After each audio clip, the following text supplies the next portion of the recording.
October 10th అయితే వాయిదా పడిందని పూర్తిగా అయితే తెలుస్తుంది. ఒకవైపు చూసుకుంటే కూడా మళ్ళీ విచారణకు వచ్చే అవకాశాలు అయితే బాగా కనిపిస్తూ ఉన్నాయి. ఒకవైపు చూసుకుంటే కూడా మనం విజువల్స్లో చూడొచ్చు, మరి లాయర్స్ బయటకు వచ్చిన సమయం అయితే కనిపిస్తుంది. ఒకవైపు చూసుకుంటే కూడా పూర్తిగా కూడా ఇటువంటి వ్యాఖ్యలంతా కూడా ఫాల్స్ ఎలిగేషన్స్ అంటూ పూర్తిగా చెప్పింది. ఒకవైపు నేషనల్ మీడియా అంతా కూడా ఒక మహిళా మంత్రి ఇటువంటి మాట్లాడడము, ఇంటి వ్యక్తుల మీద విడాకుల మీద కారణం కేటీఆర్ అని చెప్పడం దుమారం రేగుతుంది. అదేవిధంగా ఒకవైపు చూసుకుంటే చూడ మనోవేదనకి గురవుదాం. ఈ కేసు మాత్రం అక్టోబర్ 10th పోస్ట్పోన్ అయింది. వాయిదాలు మళ్ళీ ఆ రోజు వినిపించే అవకాశాలు ఉన్నాయని పూర్తిగా తెలుస్తుంది. ఒకవైపు చూసుకుంటే వ్యక్తిగతంగా అంటే ఇంటర్నల్ సోర్సెస్ ఏదైతే వాళ్ళకు ఉన్నాయో వ్యక్తిగత జీవితంలో గురించి కొండా సురేఖ ఎటువంటి తనకి ఎటువంటి ఒకసారి లాయర్ తో మాట్లాడే ప్రయత్నం చేయండి. లేటెస్ట్ బ్రేకింగ్ న్యూస్ అందుతోంది. నాంపల్లి కోర్టు ఈ కేసుని 10వ తారీఖు విచారణ 10వ తారీఖు వాయిదా వేసింది. నాగార్జున సుప్రియ స్టేట్మెంట్స్ కూడా రికార్డ్ చేసుకుంది. నాగార్జున పిటిషన్ పై విచారణ వాయిదా వేసింది. ఈ నెల 10వ తారీఖు రియాక్షన్ చూద్దాం. మినిస్టర్ కొండా సురేఖ గారి మీద let me clear in Telugu, there after if you want I can address. Nagarjuna గారు ఈ నెల 2వ తేదీన ఆనరబుల్ మినిస్టర్ కొండా సురేఖ గారు ఇచ్చినటువంటి డిరాగేటరీ స్టేట్మెంట్స్ ఆయన్ని వారి యొక్క కుటుంబాన్ని అప్రతిష్ట పాలు చేశారు అనేది వాళ్ళ కుటుంబ నేపథ్యంలో వాళ్ళకి కేటీఆర్కి ఈ కొండా సురేఖ గారికి ఉన్నటువంటి రాజకీయ విభేదాల వలన వారి యొక్క కుటుంబాన్ని దీనిలోకి లాగారు, మా కుటుంబాన్ని అప్రతిష్ట పాలు చేశారు అని చెప్పి ఈ నెల 3వ తేదీన వారు ఇచ్చినటువంటి స్టేట్మెంట్ మీద నాగార్జున గారు at the time he was in Visakhapatnam. Immediately he reached to Hyderabad రాగానే 3rd of this month he made a complaint. It is called a private complaint before this honorable court. The honorable court has got ample power to take into the cognizance. Before that accused should be given an opportunity of being heard.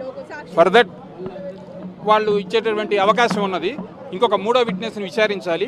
ఆ విట్నెస్తో కూడా అవసరం ఉన్నదా లేదా. ఇప్పుడు already ఈరోజు నాగార్జున గారి మేనగోడలైనటువంటి why Supriya గారి statement కూడా తీసుకోవడం జరిగింది. ఆ రోజు 2వ తేదీనే వారి యొక్క స్టేట్మెంట్లు రికార్డ్ అంటే కంప్లైంట్లు ఇవ్వడం జరిగింది. యాజ్ ఇట్ ఈస్గా కంప్లైంట్ని ఇచ్చిన దాన్ని సోరన్ స్టేట్మెంట్ అంటారు. Soren statement complainant at the same time first witness అయినటువంటి వై సుప్రియ గారు కోర్టు వారి ముందు స్టేట్మెంట్స్ తీసుకోవడం జరిగింది. కోర్టు వారు తీసుకున్నారు. నెక్స్ట్ అడ్జోర్న్ చేశారు. మ్యాటర్ ఎప్పటికి అడ్జోర్న్ చేశారు. By the time I came out. కాబట్టి ఆ తర్వాత ఏం జరిగింది అనేది నాకు తెలియదు. ఎనీవే అంతవరకు మ్యాటర్ జరిగింది. ఈరోజు నాగార్జున గారు మాది చాలా గౌరవనీయమైన కుటుంబము. గత 50-60 సంవత్సరాల నుంచి కూడా మా నాన్నగారు అక్కినే నాగేశ్వరరావు గారి దగ్గర నుంచి యావదాంధ్రులకి అందరికి తెలిసిన విషయమే. మోరోవర్ నేను తెలుగు, హిందీ, తమిళ్ నేషనల్ లెవెల్లో నేను పాపులర్ ఫిగర్ని. మాకు అటువంటి రెప్యుటేషన్ ఉన్నది. నాకేగా ఈవెన్ మై సన్ చైతన్య కూడా తెలుగు, తమిళ్, హిందీ భాషలో నటించడం జరిగింది. అత్యంత మేము రెప్యుటేటెడ్ ఫ్యామిలీ. మా రెప్యుటేషన్ని ఆనరబుల్ మినిస్టర్ కొండా సురేఖ వాళ్ళ మధ్య ఉన్నటువంటి రాజకీయ విభేదాలను, కేటీఆర్కి వారికి మధ్య ఉన్నటువంటి రాజకీయ విభేదాలని దాన్ని ఆయుధంగా చేసుకొని మా కుటుంబం మీద అప్రతిష్ట పాలు చేశారు. కాబట్టి దీన్ని కోర్టు వారు చట్టపరంగా సముచితమైనటువంటి యాక్షన్ తీసుకోవాల్సి ఉంటుంది అని కోర్టు వారికి చివరిలో వారు విన్నపం చేయడం జరిగింది. 395 ప్రకారంగా కొండా సురేఖ మీద చర్యలు తీసుకోమని నాగార్జున ఏమన్నా కోరాడా? ఎస్, ఖచ్చితంగా కోరాడు. దీనికి ఏమవుతుందంటే ఇది ప్రైవేట్ కంప్లైంట్ వేశారు. ఈ ప్రైవేట్ కంప్లైంట్ని టేకన్ ఆన్ ఫైల్ చేయబోయే ముందు కోర్టు వారు మొన్న జూలై 1వ తేదీ నుంచి క్రిమినల్ చట్టాలు మారినాయి. మీకు అందరికి కూడా సుపరిచితమే. బహుశా ఆ కొత్త చట్టాల ప్రకారం అక్యూజ్డ్ నిందితురాలు, ఈ కేసులో ఎవరినైతే నిందితురాలుగా కొండా సురేఖను సూచించారో ఆ కొండా సురేఖ కూడా అవకాశం ఇవ్వాలి. ముందు ఆపర్చునిటీ ఆఫ్ బీయింగ్ హర్డ్ అనేది వాళ్ళకు కూడా అవకాశం ఇచ్చిన తర్వాతే కాగ్నిజెన్స్ టేకన్ ఆన్ ఫైల్ చేయాలి. అలా చేసే అవకాశం ఉంది. అది చేస్తారు. వాళ్ళని కూడా పిలుస్తారు. ఫస్ట్ అవకాశం ఇస్తారు. ముందు అవకాశం ఇస్తారు. Before that court is not going to give a CC number. That's what the law says. అది కాదు ఈరోజు only criminal defamation. It is called civil defamation. The other day I too came into news. I come across the news of he is going to file for 100 crores. It is called a civil defamation, whereas this is a criminal defamation. They need not pay even a single pie except 1 rupee or 2 rupee stamps for petitions. For each and every petition we have to affix 1 rupee stamp, not more than that. Amala kuda attend ayyaru. Amala edana statement ichara? No. Just accompanied her husband. accompanied her husband. Supriya had given a statement. She was the witness. Statement ఈ రోజుతో అయిపోయింది. Further proceedings ఎలా ఉంటాయి? Proceedings అదే కదా చెప్తా ఉంది మీకు. ఇంకొక విట్నెస్ ఉన్నారు. ఆ విట్నెస్ని వీళ్ళు కావాలంటే ఆ విట్నెస్ని కూడా కోర్టు వారు ఎగ్జామిన్ చేస్తారు. అదర్వైజ్ ఆ విట్నెస్తో చాలు మా ఇద్దరికి సరిపోతాయని వీరు భావిస్తే అది వీరి ఇష్టం. ఆప్షన్ వీరికే ఉంటుంది, కంప్లైనెంట్కే ఉంటుంది. Samantha no way concern in this matter. Only Nagarjuna and his 2 witnesses. Already first witness also disposed. ఆవిడ సాక్ష్యాన్ని కోర్టు వారి ముందు చెప్పడం జరిగింది. ఇంకొక సెకండ్ విట్నెస్ ఉన్నారు. వారిని కోర్టు వారు ఈరోజు ఇంకా విచారించలేదు. ఆ విచారించవలసిన అవసరం ఉందా లేదా అనేది కూడా కోర్టు వారి నిర్ణయం తీసుకోవచ్చు. వీరే మాకు అవసరం లేదు, మా రెండింటితోనే మీరు కోర్టు వారి నిర్ణయం తీసుకోండి అంటే కోర్టు వారికి నిర్ణయం తీసుకునేటువంటి అధికారం ఉంది. కాకపోతే మారిన క్రిమినల్ చట్టాల ప్రకారం వారికి ముందు ఒకసారి అవకాశాలు ఇవ్వాలి. ఎవరికి? కొండా సురేఖకు కూడా ఒక ఇది పంపిస్తారు. మీ అభ్యంతరం ఏమిటి?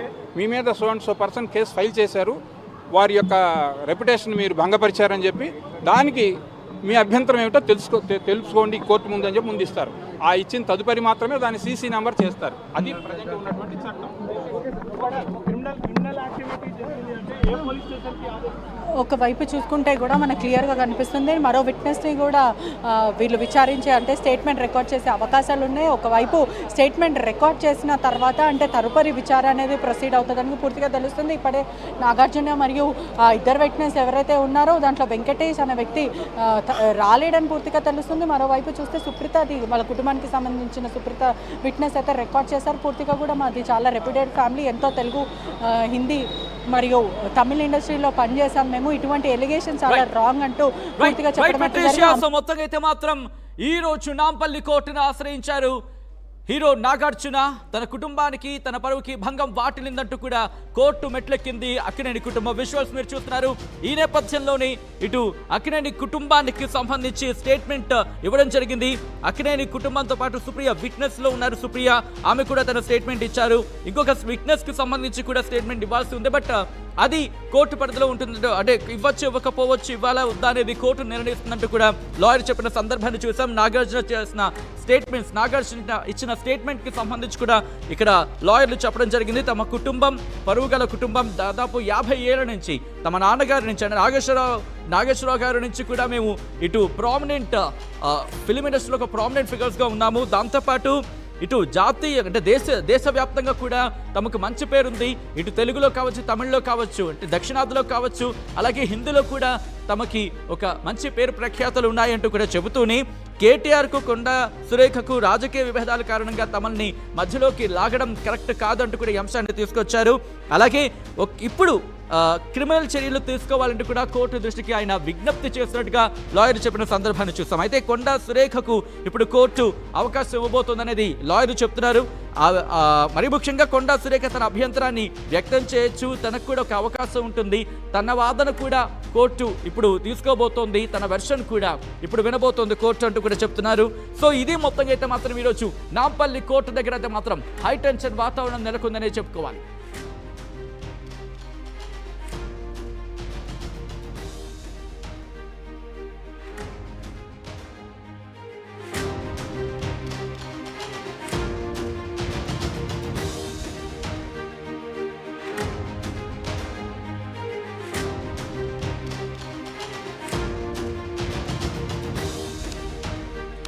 రైట్, బ్రేకింగ్ న్యూస్ చూస్తున్నారు. ఈరోజు నాగార్జున నాంపల్లి కోర్టుకు చేరుకున్నారు.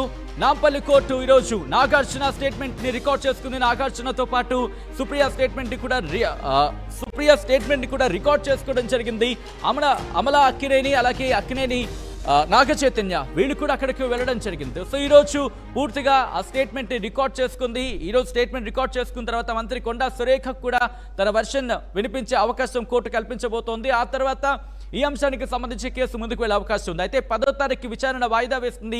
10వ తారీఖున ఏం జరగబోతుంది అనేది ఒక ఉత్కంఠ అయితే మాత్రం కలుగుతోంది. నాగార్జున పిటిషన్పై ఈరోజు కోర్టు స్టేట్మెంట్ని రికార్డ్ చేసుకున్న పరిస్థితి. క్రిమినల్ డిఫమేషన్ కేసు నమోదు చేశారు. క్రిమినల్ డిఫమేషన్ కేసు వేయడం జరిగింది అక్కినేని నాగార్జున. మంత్రి కొండా సురేఖ మీద. సో ఇటువంటి పరిస్థితుల్లో ఆయన స్టేట్మెంట్స్కి సంబంధించి తమను అప్రతిష్ట పాలు చేశారంటూ కూడా కోర్టు దృష్టికి ఆయన తీసుకువెళ్లారని లాయర్లు చెప్పిన సందర్భం. ఒకసారి విజువల్స్ మీరు చూస్తున్నారు, ఆయన కోర్టులోకి వెళ్లే ముందు విజువల్స్ మీరు చూస్తున్నారు. 2 బాక్సెస్లో కూడా ఆయన కోర్టులోకి వెళ్తున్నప్పుడు ఆయనతో పాటు అమల అక్కినేని, అలాగే అక్కినేని నాగ చైతన్య వీళ్ళిద్దరూ కూడా వెళ్ళిన సందర్భాన్ని చూసాం. వీళ్ళ స్టేట్మెంట్స్ కూడా రికార్డ్ చేస్తున్నారేమో అని అనుకున్న సందర్భానికి సంబంధించి, ఎందుకంటే అక్కినేని అమల ట్వీట్ చేసిన సందర్భాన్ని మనం చూసాం. తమ కుటుంబానికి భంగం వాటిల్లేలా